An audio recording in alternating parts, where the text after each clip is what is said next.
that. I mean, the longest recorded fast in history was 382 days, okay, more than a year.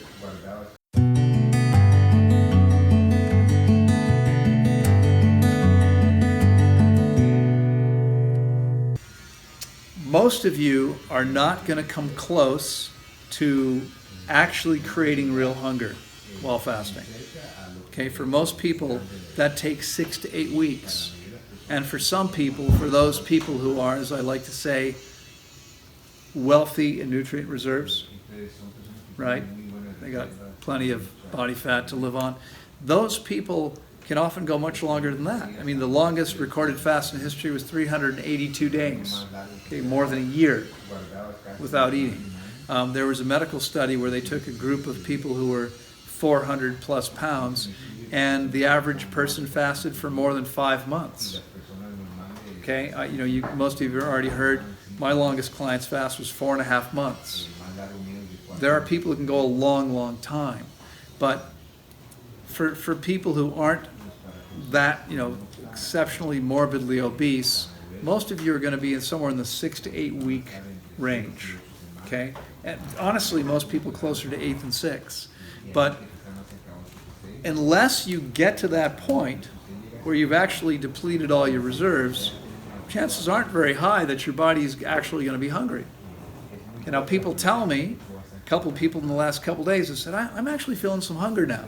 Okay, it's not likely. I mean, I remember once a couple of years ago, I had someone who was at least 50 pounds overweight tell me on the third day, I think my body wants food. And I said, my guess is that you want food, but your body probably doesn't. Okay, two different things. Because your body wants to continue cleansing and healing, it's very, very happy to have this opportunity. It does not want to eat until you actually get to the point where it really needs food, in most cases. Okay, there's an exception, and it's not likely to happen for very many people. But should you be in a situation where your body has relatively little work to do, if it actually completes the cleansing and healing process, it's going to call for food. There's no reason to keep fasting if there's no benefit to continuing. But most bodies would benefit from continuing for at least 6 weeks. And so, what happens is most of you have lives you need to go back to. There's things you need to do. In some cases, there's budgetary limitations that limit how long you can be here. Whatever it is, you now have a plane ticket. You got somewhere you need to go, and that means we need to break your fast. But it means we're usually breaking fasts before the body actually wants food. So what we do is we start with a tiny little portion. It's not much, right? The first day wasn't so much. And yet, surprising as it sounds, we often have people that can't finish it, or that they say afterward, I feel completely full, right? After eating a little tiny portion of food. That's because your body doesn't really want food, and it's not used to processing because it's been 3, 4, 5 weeks since you've eaten. And so we start with a little bit of food with frequent meals the first day, and then, depending on the length of the fast, in your case, it'll be the same schedule for the next 3 days. With longer fasts, the schedule changes, and the meals become further apart and larger each day. And what we're trying to do is gently bring the digestive tract back into operation, okay, from 0 to full operation in a week or 9 or 10 days or 2 weeks or whatever it might be. And it works pretty well. For virtually everybody, pretty much all the time, as long as you stick to the program, okay? So since we're talking about it, let me bring something up that has come up before.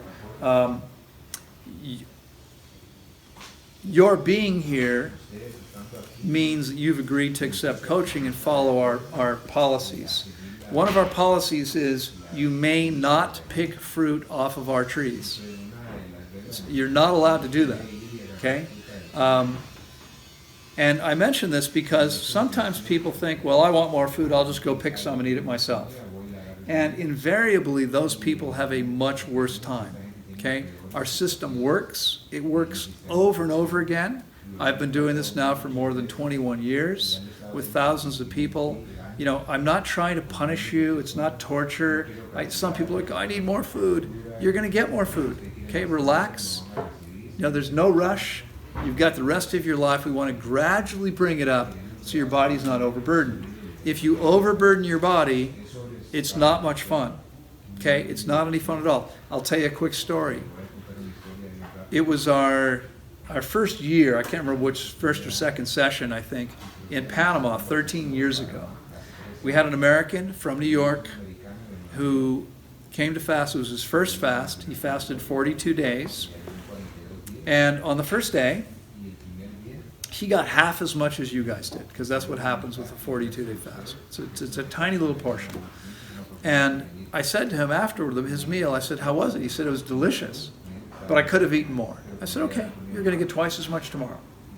And next meal, I said, how's the food? He said, it was great, but I need more. And every meal, he became more aggressive about wanting more food. Through the entire second day, beating me up about this. Like, I need more food. Really getting angry. And I'm like, dude, you just fasted 6 weeks. You do not want to put a lot of food in your body.